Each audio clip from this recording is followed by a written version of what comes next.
This is the 5 stars! podcast. Let me talk to you. Hi.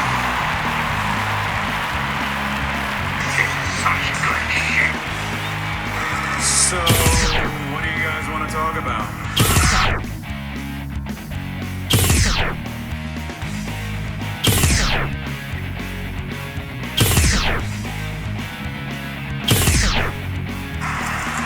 Tell me when I'm telling lies.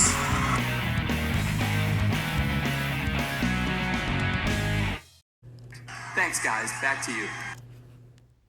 It is unpleasantly cold right now. The worst possible combinations of freezing weather conditions.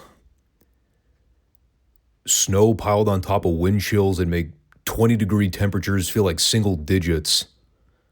Sometimes even sub-zero. And I'm not even getting the worst of it. I'm in Ohio. I know the Midwest is getting completely hammered right now. Stay safe if you're out that way. Me, on the other hand, I just wake up at 5:30 and say, time to hit the gym. Even though none of the roads have been salted and it's probably way too dangerous to be driving, I say, hey, I got snow tires. It's a 10-minute drive to get to the gym from where I live. What's the worst that could possibly happen? You'll be happy to know I made it back alive. And that's good.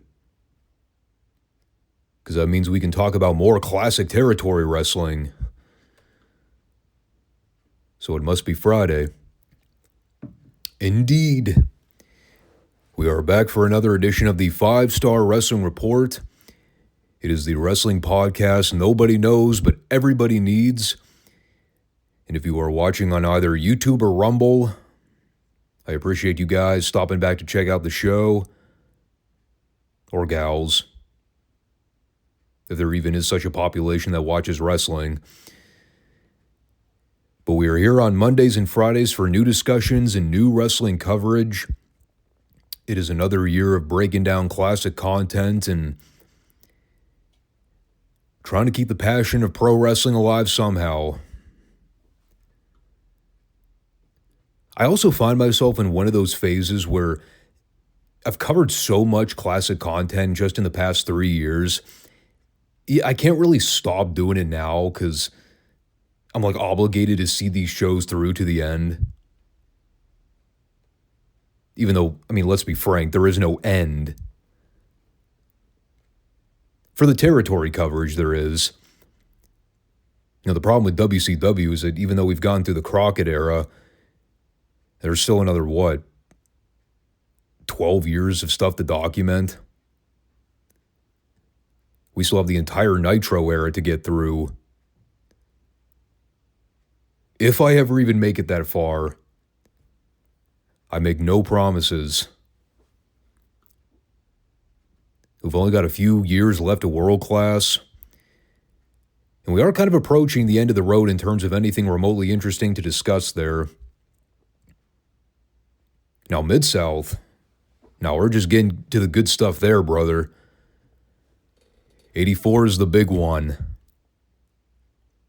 I should note, and not that you won't already be able to tell by the title of the video, there will be no Mid-South episode to review this week. New Year.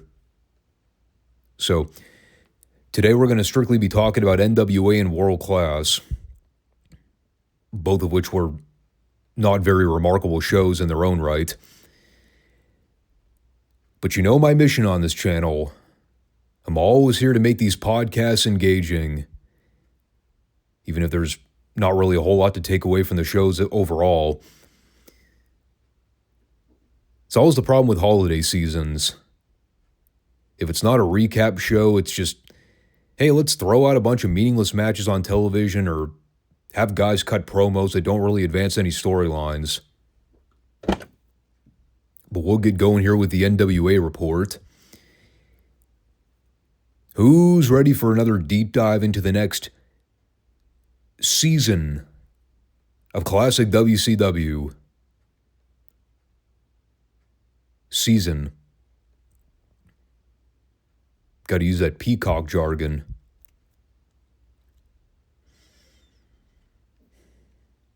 I know I've made the joke before.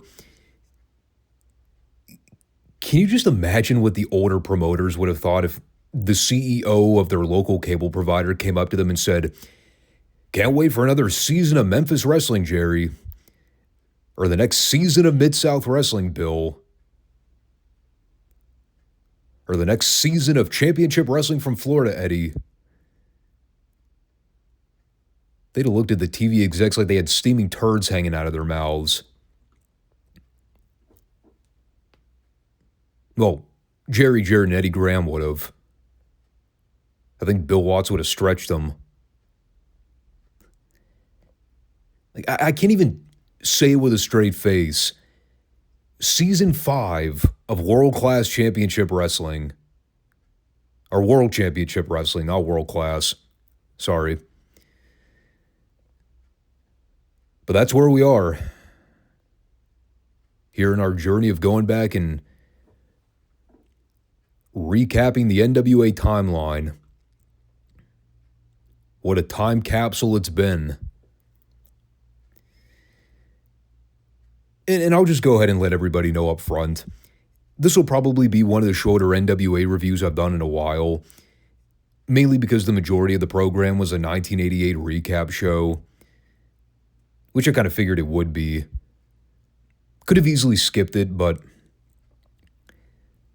I don't know. My hindbrain was telling me, well, you know, it is arguably the last consistently good year of NWA programming until shit really hits the fan in 89. You may as well relish the moment while you still can. And of course, as I'm going back and watching all the highlight footage, I'm like,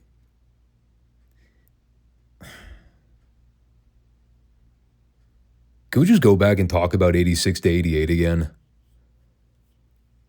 I don't really even want to think about WCW from 89 onward.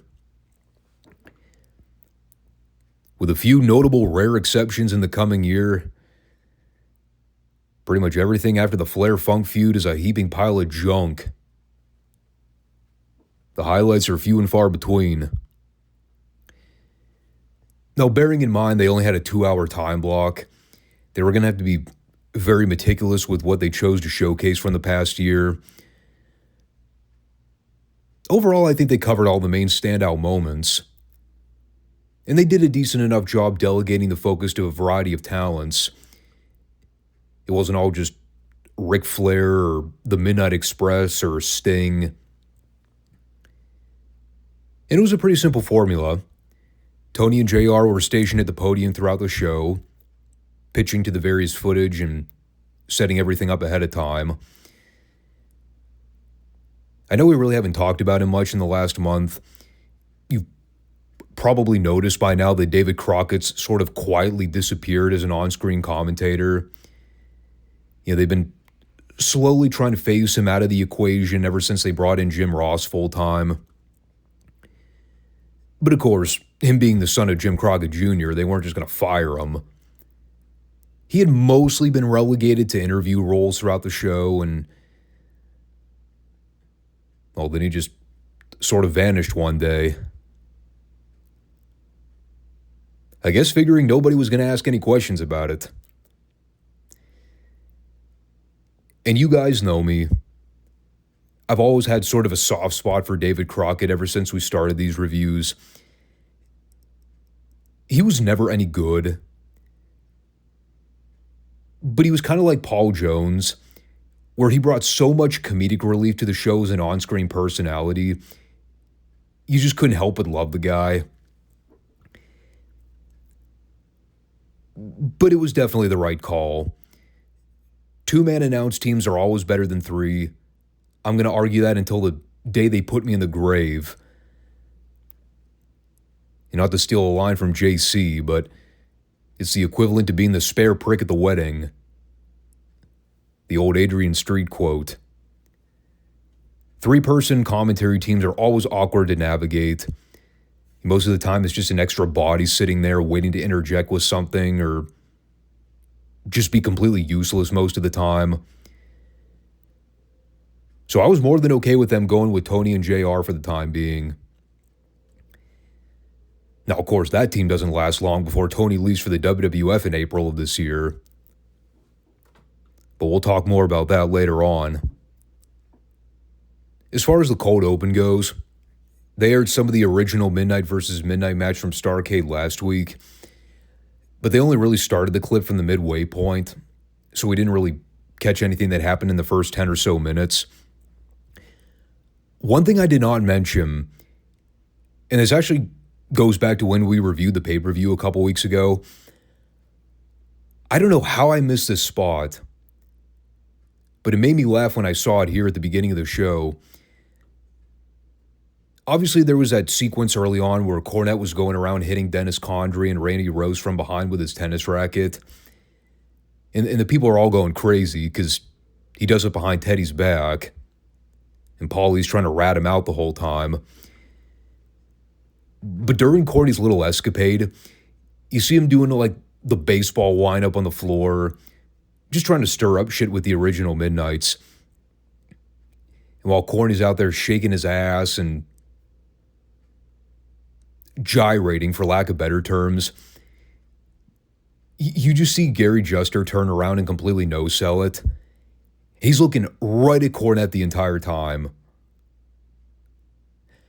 That got me.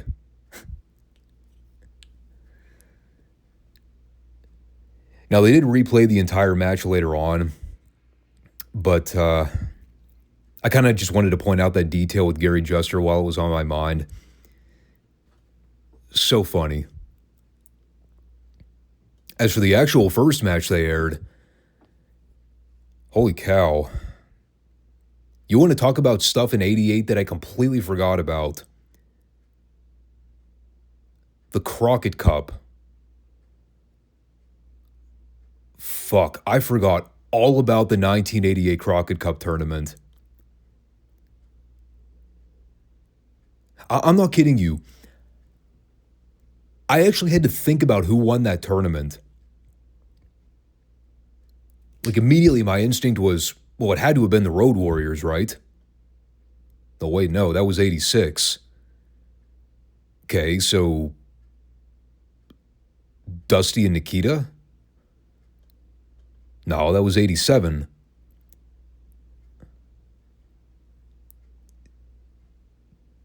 So who the fuck won the 1988 Crockett Cup? Why can't I remember it?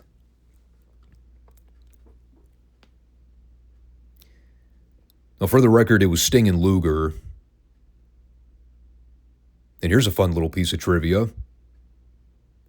Their opponents: Tully Blanchard and Arn Anderson. Because yes, the original Horsemen were still active in 1988. Right before Tully and Arn left in September for greener pastures. Which then got me thinking about something when they aired this. At this point, Tully and Arn were still under WWF contracts. How did they get away with airing footage of them here on TBS in January of '89? Isn't that prohibited?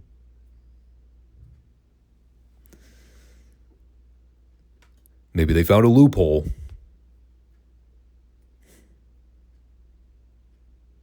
I mean, don't get me wrong. It was good for the few minutes of action they aired. I wish we could have saw more of it. They were at the Greensboro Coliseum for the two-night tournament. Now this I actually remember when I went back and saw it again. Remember, right up until the very last minute, Luger and Sting weren't even supposed to be a team.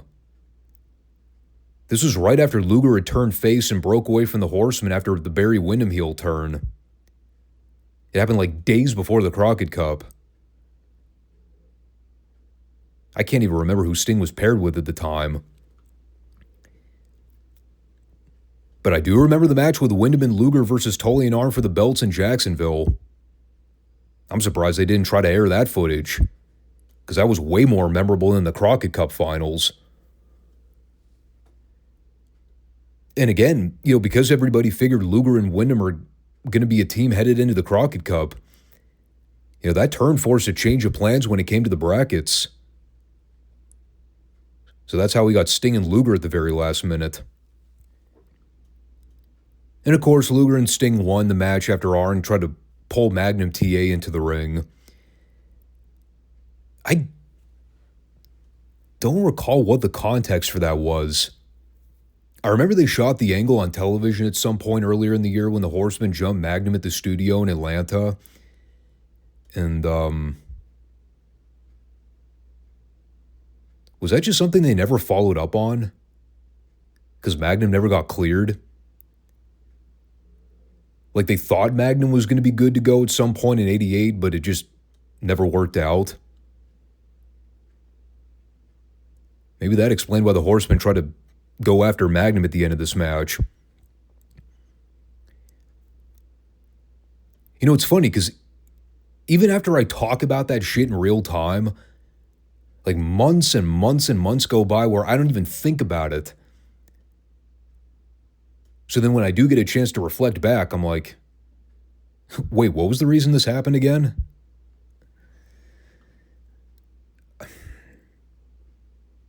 I mean, if I'm being fair, the 1988 Crockett Cup was kind of a lost cause. It never really had the hype and fanfare that the 86 and 87 Crockett Cup events had. By 88, the people had already seen it. The tag division wasn't really as strong by that point. A lot of last-minute changes because of the story fluctuation. It just didn't really have a lasting impact on a lot of people. And of course, 88 was the final time they ran the Crockett Cup until they tried to revamp it years later under the Billy Corgan regime. And I try not to think too much about the NWA in its current incarnation, because that product's a bigger fucking joke than AEW is. So one thing JR and Tony plug for next week, a pair of big TV main events coming up actually. One of them was Barry Windham and Eddie Gilbert. I believe that's a rematch from the taping they aired right before Starrcade 88. Which of course we didn't review because we did the pay-per-view instead. They also plugged a rematch between Mike Rotunda and Rick Steiner for the TV title. That'll also take place next week. So they're really trying to stack up this card and go for a big ratings boost. I think there's a little bit of hot shotting going on here in the early stages of 89. Not that there's anything wrong with that. I mean, fuck. If you're going to wipe away 90% of the promo or interview time, you may as well give us a handful of big main event matches to make up for it. It's the least they can do. So here was the point where they aired the Sting-Ric Flair match from the first Clash back in March. What many considered match of the year for 1988. And, I mean, I certainly won't argue it. Personally, I thought the Midnight's Fantastics match on the same card was better. But it's personal preference, I guess. It was no doubt a star-making performance for the Stinger. I mean, I've watched this match back, I don't know how many dozens of times over the years. It's Sting and Flair at the Clash. I mean, every wrestling fan knows about the match to some degree, even if they can't name everything spot for spot. I still remember the date, March 27th. You don't forget stuff like that. And there's a reason it's still considered an instant classic. For Flair, it was just another day at the office. But this was the match that put Sting on the map. And Flair's entire goal here was to make Sting look phenomenal. Let him dominate the match and prove that he can hang with the best of the best. Even with him being so young into the business by this point. And I know we probably talked about it back in March. There's been the argument over the years of, did Flair give Sting too much in this match?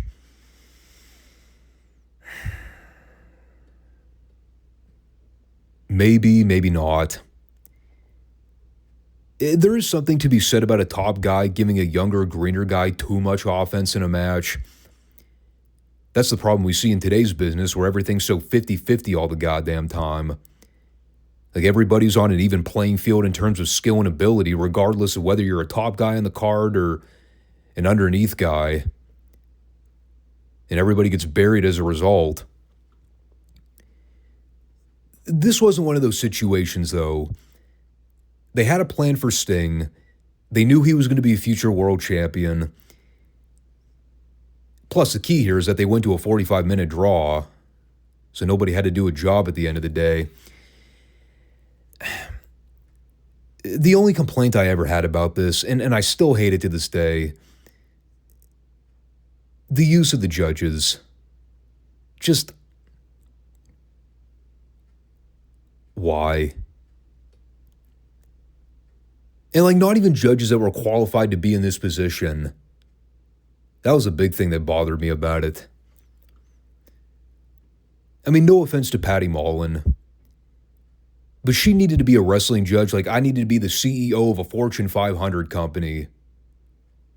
I know what I'm qualified for, and I know when to stay out of certain lanes. Patty Mullen had no business being a part of this thing. Is Eye Candy accompanying Flair to the ring for his match? Sure. I wouldn't have had a problem with that.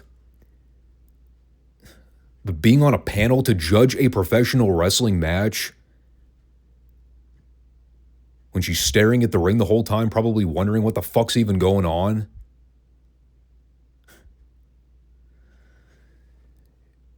Yeah, bad call.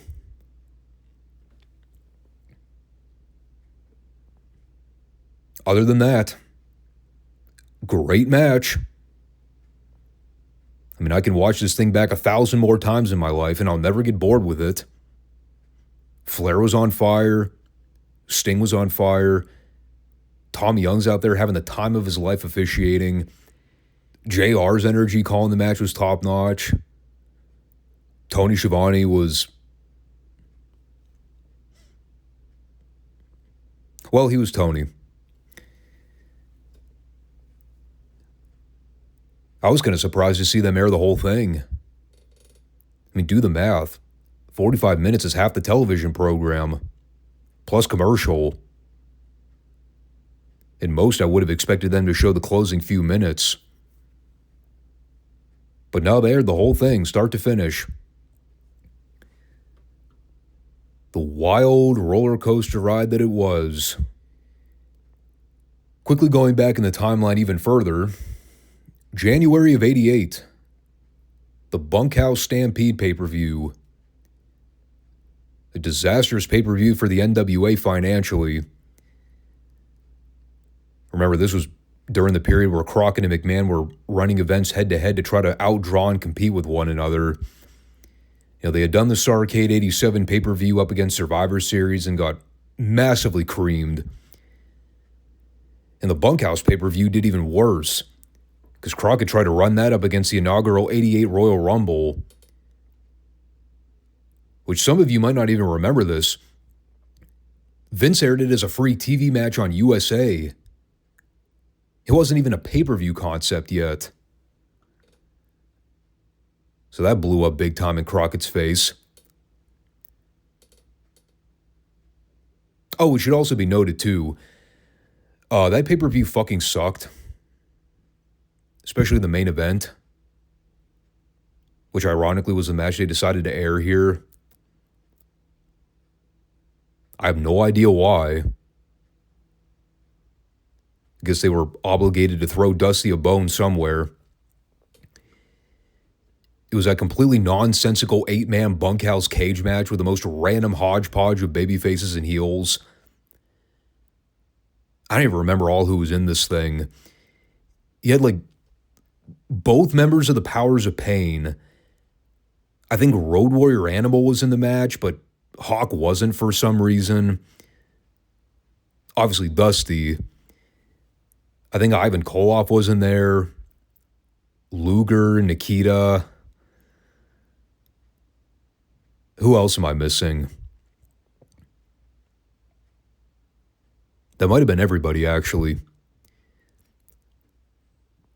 But there was no structure to any of it. It was just a giant mess of a brawl. Couldn't even see half of what was going on because it was in a damn cage. Oh, and who could forget the completely asinine rules where the objective was to throw your opponent out of the fucking cage. The last remaining guy wins.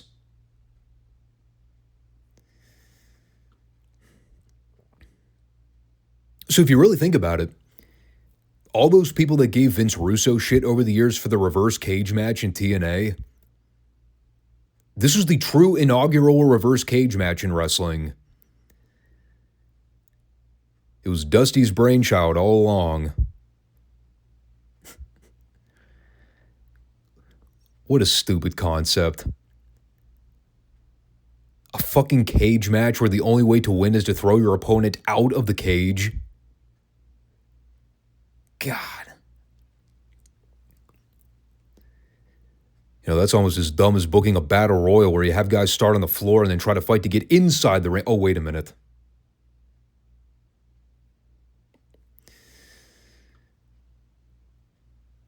So yeah, Dusty unsurprisingly won that match.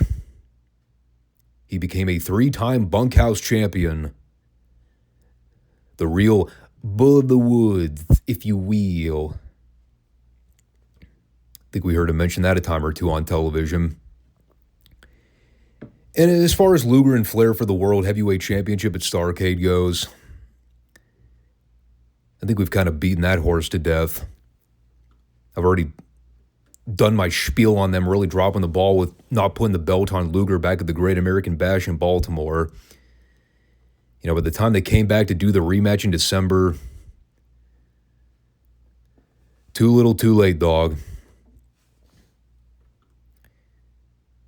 But just to quickly follow up on some of the newer footage that came out post-Starrcade, they showed a pre-tape promo with Flair in the studio where he boasted about being the man, putting over his accomplishments in 1988. And even though he considers Luger his toughest challenge to date, even while putting over all of Luger's attributes, he's still just shy of being better than Flair.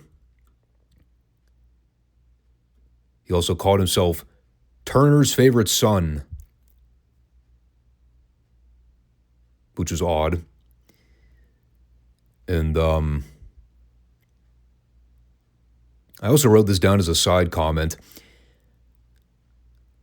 I need somebody to do a compilation of every Ric Flair promo where he uses the phrase, beyond a shadow of a doubt.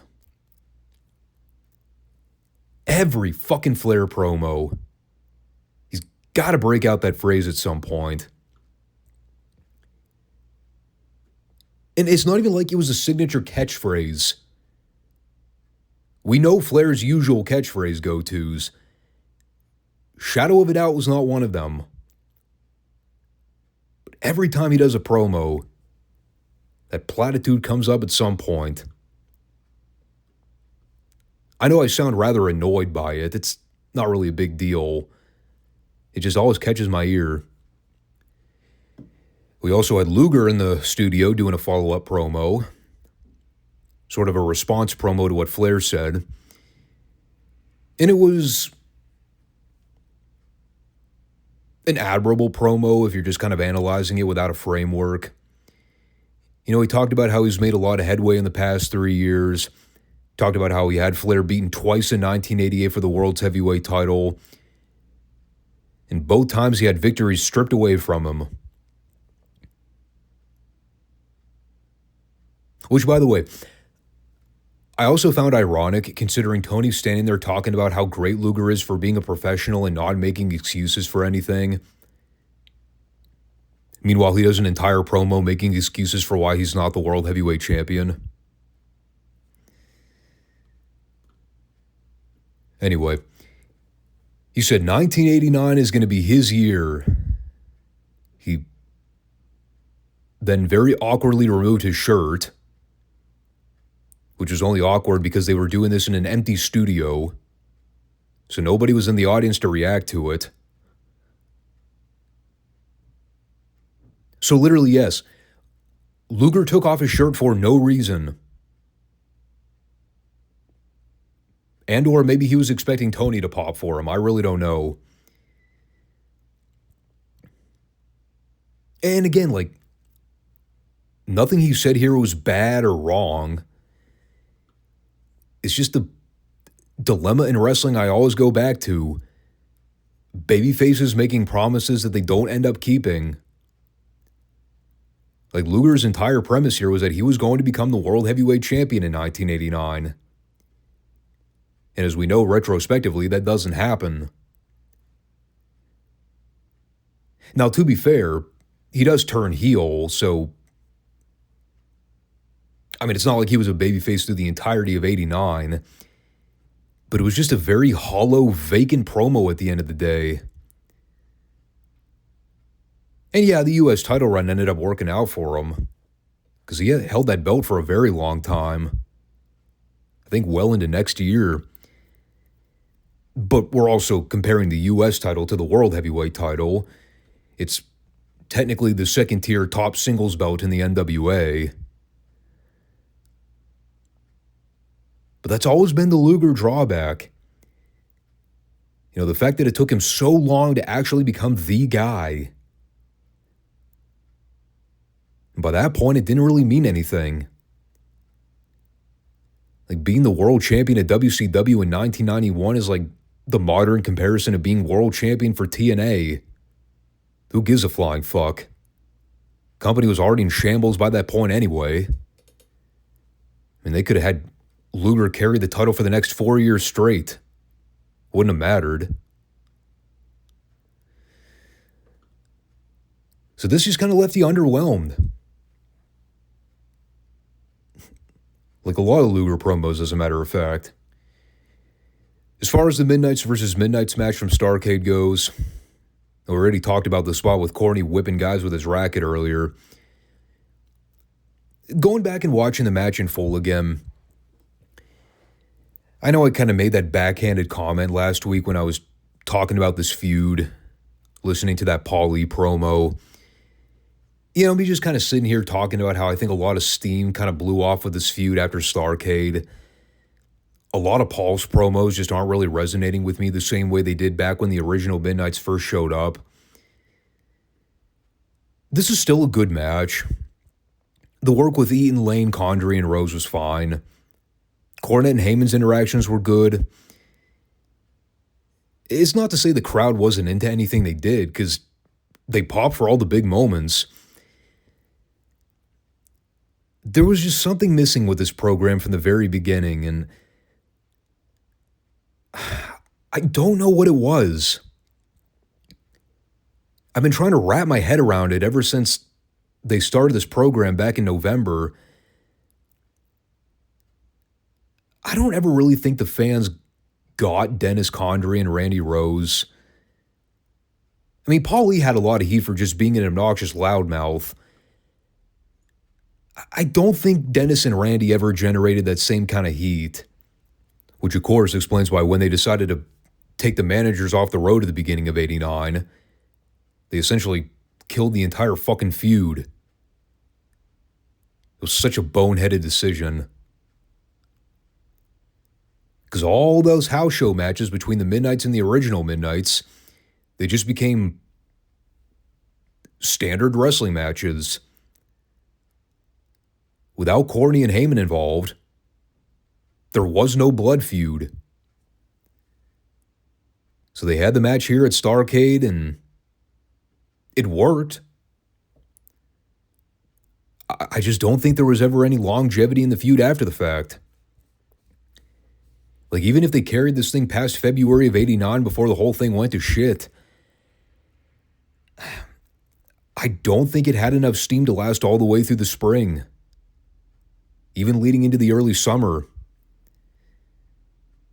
And you can quantify other issues with the feud if you wanted to. I personally never liked Babyface Midnight Express. Unless Bobby and Stan were in there working with guys like the Dynamic Dudes who everybody hated. They were just such natural heels. The three of them.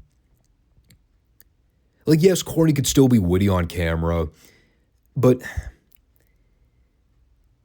like his promos just never hit the same way when he was a protagonist. You know, like even simple stuff like me watching Eaton, Lane, and Corny sell during the Afterbirth attack when they're getting beat up by the original Midnights. It's like, I still don't really buy the sympathetic babyface and peril Jim Cornette selling. Lane and Eaton, that's a little more believable. Cornette, not so much.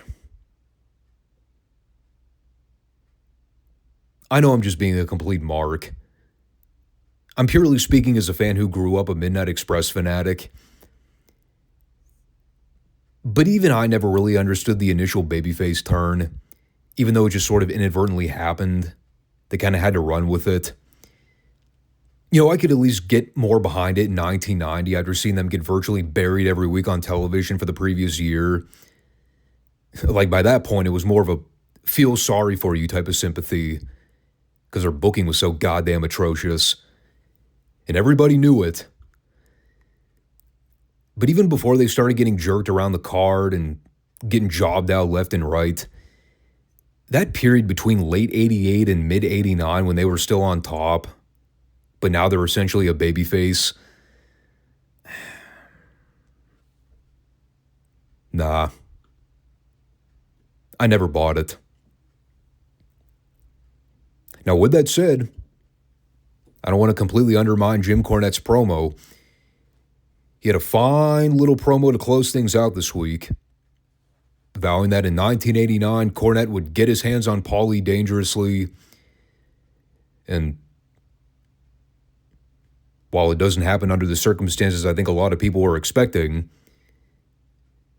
they did give us a satisfying payoff at the Bash Tour. For the managers. Dennis and Randy, it wasn't the same story. But the overall message was 1988 was an up and down year for the Midnight Express, but they still solidified themselves as the best tag team on the planet. And they've been around far too long to let the original Midnight swoop in and steal their thunder. So the goal is to rid them from the NWA in the coming year. And they did just that. It wasn't Bobby and Stan that ridded the original Midnights, though. You can thank Jim Crockett Jr. for that one. But that was basically it for this one. Again, it's a recap show. It was kind of fun going back and reflecting on some of the big moments of 88. And it was good for us to kind of go back and talk about some of that stuff and put the finishing touches on things we may have left unfinished. And as we'll come to learn as we move along through this timeline, these highlights are about to become more and more sporadic.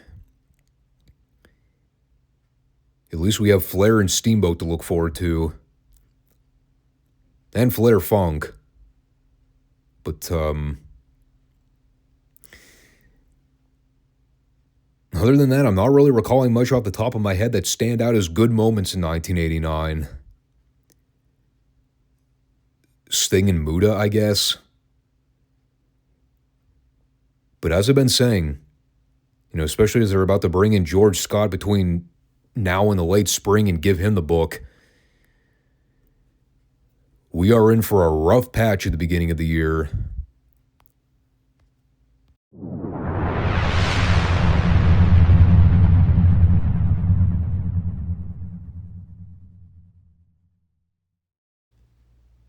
Well, let's go ahead and flip over to World Class. Again, no Mid-South this week because of the New Year holiday.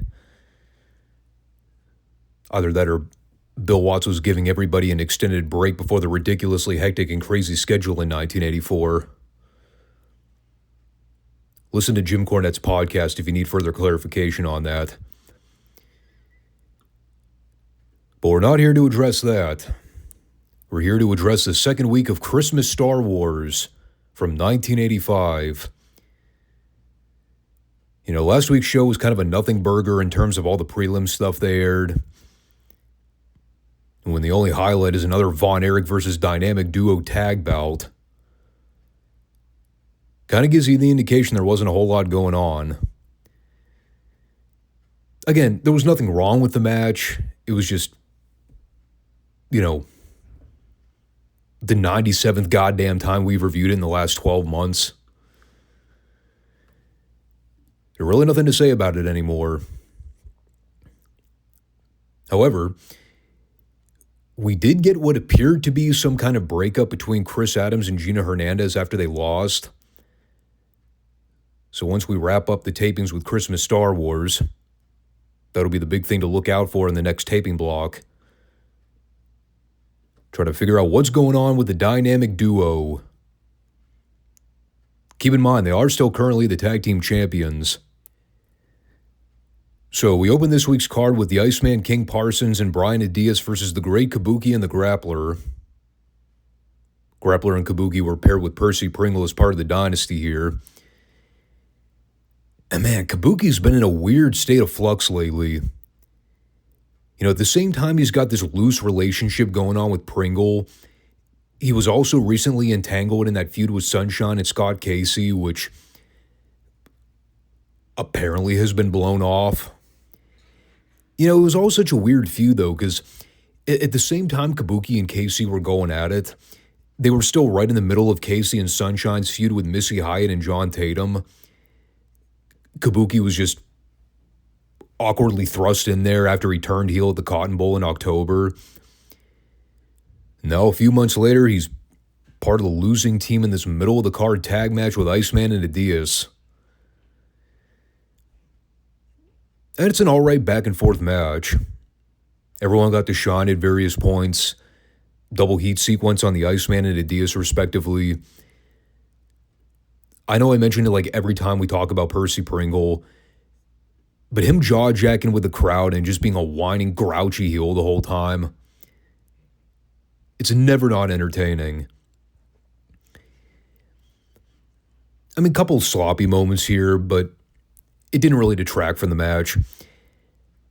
I actually kind of dug the little finish they went with here, where the grappler was trying to set up the Iceman in the corner to blindside him for the loaded boot shot, but then Diaz cut him off and schoolboyed him for the 3. Kind of going for the photo finish there. And the heels were able to get some of their heat back post-match by going after Adias until the Iceman came back in and ran everybody off with a chair. It is important to remember, too, the grappler recently beat Brian Adias for the Texas Heavyweight title.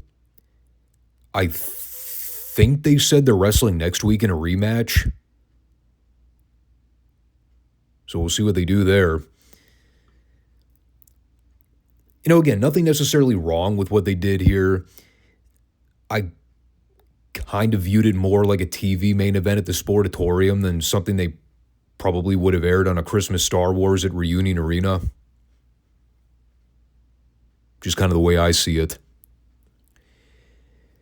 But that was all just a precursor for the next match. For the American Heavyweight Championship, it's Rick Rude defending against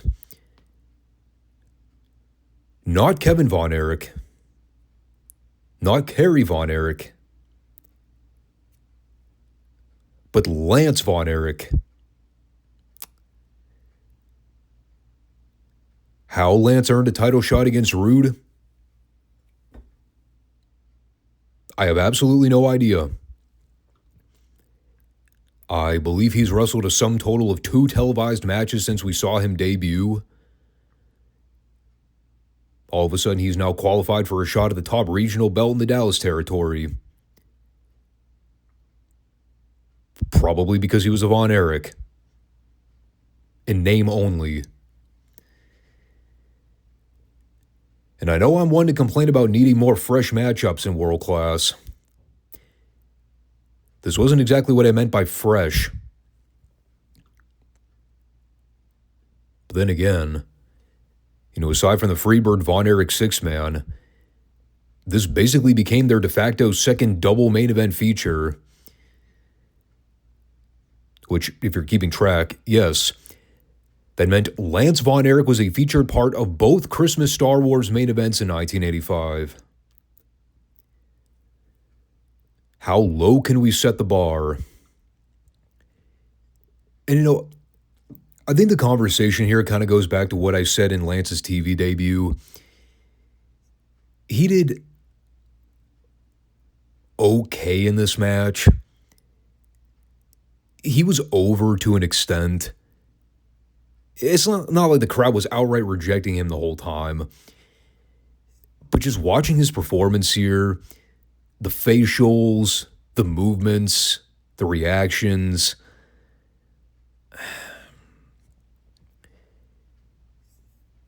there's just nothing there with him. He's so blasé. I mean, you could tell a lot of his facials look forced. Like he's trying to rally the fans up to get behind him. He's trying to make a white meat babyface comeback, but God, it just does not come off natural at all. And I know they're trying here. Because of everything that went down last year with Mike, I think Fritz got a little desperate at the end of 85. He needed his third guy to hitch his wheels to Kevin and Kerry in order to do that six-man with the fabulous Freebirds. Lance was kind of the only option. Unless they went with Brian Adias again, which hypothetically they could have, and it honestly might have been a better decision at the end of the day. I just feel so bad for the guy because you could tell he's obviously trying to make this work, but it just comes across so phony watching it as a fan. The other thing too, and I think we mentioned this the last time we reviewed a Lance Von Erich match, it almost seems like they're meticulously trying to keep all of his matches short. I don't know if that's them not having confidence in Lance being able to wrestle longer main event style matches. Maybe Lance wasn't comfortable working longer matches yet. But the whole thing went like 6 or 7 minutes, if that. And for a major singles match featuring the top belt in the company, it seemed oddly short. God, the finish was a complete bust, too. They were supposed to do a spot where Rude shot Lance off into the corner, and Lance was supposed to eat a cane shot from Percy behind David Manning's back. I don't know if Lance just forgot. Maybe he jumped the gun trying to take the bump, but he just kind of awkwardly falls into the corner. Didn't even look like Percy made contact with him before Lance went down. And then David turns around and sees Lance hunched over in the corner and immediately calls for the DQ. So it was both a clunky and lame finish. Yeah, I got to admit, so far I'm not really impressed with this 85 Christmas Star Wars. As of now, we've seen a handful of underwhelming prelims, a relatively dull and short American heavyweight title bout with two guys with no real discernible issue. And as you're about to hear as we discuss the main event, a bizarre mixed tag blow-off that had nowhere near the level of the same heat last time Sunshine was going around yanking hair and getting into catfights with other ladies. Before we address that, though, I should at least point out, Sunshine informed us this week, in her pre-taped interview, she's been able to successfully communicate with the missing link. So she does in fact speak Swahili, or whatever language Link communicates with. Perhaps prehistoric Pig Latin, or maybe Greek. Anyway, she let us know that the missing link had a very troubled upbringing. He was a victim of foster home abuse. And when Sunshine witnessed Percy belittling him and disparaging him all those weeks, she gave Fritz von Erich a call and made arrangements to be Link's manager to ensure he's never mistreated again. We'll all be damned. Isn't she a wonderful human being? That's Sunshine, man. Let me tell you, she was a class act. It's a real shame you don't see women like her in the real world that often anymore. Now that's my kind of gal. One that's actually pleasant to be around and looks out for my best interests. I'll let you know if I ever find one of those before I die. Odds are I won't. So anyway, main event. It is a match that, quite frankly, I don't know how many months in the making it's been. It hasn't been going on for a while, though. Whenever they shot that angle where Missy Hyatt showed up and got into that brawl with Sunshine. So I guess we're going back to the Cotton Bowl. It's been a very strange road of getting to this point. They even went so far as to book a cage match with Scott Casey and John Tatum where the valets were inside the cage. But apparently they were never actual participants in the match. They were just hanging out. So now is the point where we get the proper mixed tag blow-off. Which was good news for all the horny men in attendance. Because that also meant they got to see Missy in spandex. I'm sure a few people pop woodies seeing that. Meanwhile, Sunshine's out there wearing normal clothing. Absolutely nothing revealing about her attire. She was essentially wearing a giant bodysuit. Long sleeves, long pants, tennis shoes. She was definitely not going for anything scampy. Meanwhile, Missy was revealing all the goods here.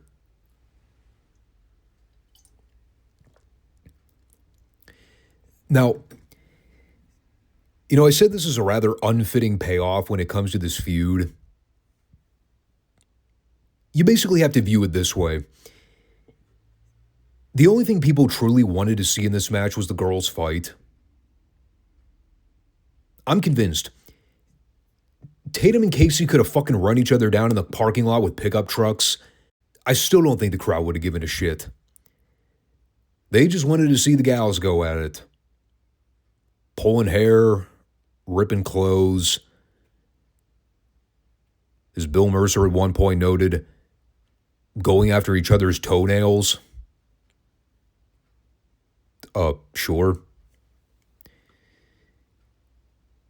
In any case, here's the basic premise of the match. The guys did about 99% of the work and got 1% of the reaction. Meanwhile, when Sunshine and Missy finally went at it, it was a polar opposite effect. But there were other issues here beyond what I just mentioned. I know Missy Hyatt was around the business for years. In many ways, you can say she got around, if you know what I'm saying. And I've said before, I was never the biggest Missy Hyatt fan growing up. It's kind of like the Miss Elizabeth argument where, yeah, she was great to look at. She also had the charisma of rotting flesh. She was never a great worker. Couldn't talk. Couldn't really take bumps. Couldn't really do anything aside from reacting to shit that was happening on the floor. God, most of the time, Liz couldn't even do that appropriately. She looked like a deer in the headlights out there most of the time. And I'll be fair, Missy wasn't exactly like Liz. because she definitely had a good bitchy personality as a heel. But again, Missy was never much of a promo. She really couldn't work. She could kind of sort of take bumps as needed, but I mean, she wasn't really trained to do that kind of stuff all too frequently. So then you get the problem where the people are expecting Sunshine to just beat on Missy from pillar to post the whole time. And, you know, they did have a good story at play where Missy kept ducking and dodging Sunshine early on. And once Sunshine finally got her hands on her, the people went ballistic. And she proceeded to beat on Missy for all of about 10 seconds before she powdered to the floor and scurried off. And that was basically the extent of her bumping in this match. She would go down to the mat, roll around for a few seconds, bail out to the floor, lather, rinse, repeat. You know, and the problem was that it really didn't seem like a cathartic payoff for everything they built up with Missy as an on-screen personality. Say what you want about Precious. She took bumps for Sunshine. She got down and dirty when she needed to. Did not hesitate to get physical and brawl around with her. You know, Missy basically just got her hair pulled, and that was about it. She sold like one worked punch to the jaw.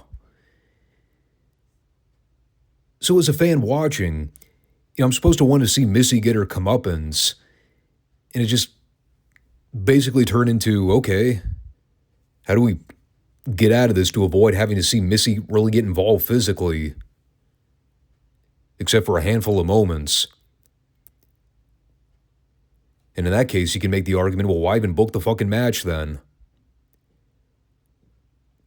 I mean, the people pop more when Sunshine slapped John Tatum across the face. They love that shit. They also popped when she crotched Tatum on the top rope and helped Casey score the pin. It also looked like Tatum may have injured his arm when he tried to use the ropes to break his fall. He was really clutching on his bicep afterwards. Might have torn something. Looked really brutal. And of course, Missy was pitching a fit afterwards and smacking Tatum around. Now that I liked, because it fit into the story of what they've been building up between them on television recently. You know, she's been kind of hot and cold with him on camera for a while. So, I mean, all in all, I didn't hate the match. There were elements to it that I enjoyed. I just wouldn't really call it a satisfactory blow-off. At the same time, I also wouldn't really say I've had much of an investment in this feud from the very beginning. Not for lack of effort. I just don't really give a fuck about Scott Casey or John Tatum. I'll just be quite honest with you. They're both bland and very uninteresting. But it was never about those guys. It was always about the beef with the girls. It just never really clicked the same way it did when they were doing Chris Adams and Sunshine versus Jimmy Garvin and Precious. Just, the dichotomy was completely different. But assuming that they're done and over with this feud and we're ready to move on now, we'll see what the hell goes on with Sunshine's involvement with the missing link. But that rounds out another relatively underwhelming taping block from Christmas Star Wars. It's not really making the year 1986 look all that promising when it comes to the booking. Of course, the booking was at least at world class as concerns in 86. They had far bigger issues at hand. We'll continue to address all those issues as we move along the tape library. I can't remember when Fritz officially withdraws the working agreement with the NWA. I think it was sometime shortly after Gino dies. Of course, around that same time, they go through the whole rebrand and... just a mess. I think technically they still use World Class Championship Wrestling to promote all the live events. But yeah, a lot of weird changes that are about to occur this coming year. And a lot of them are not changes for the better, unfortunately. But that is going to wrap up this episode.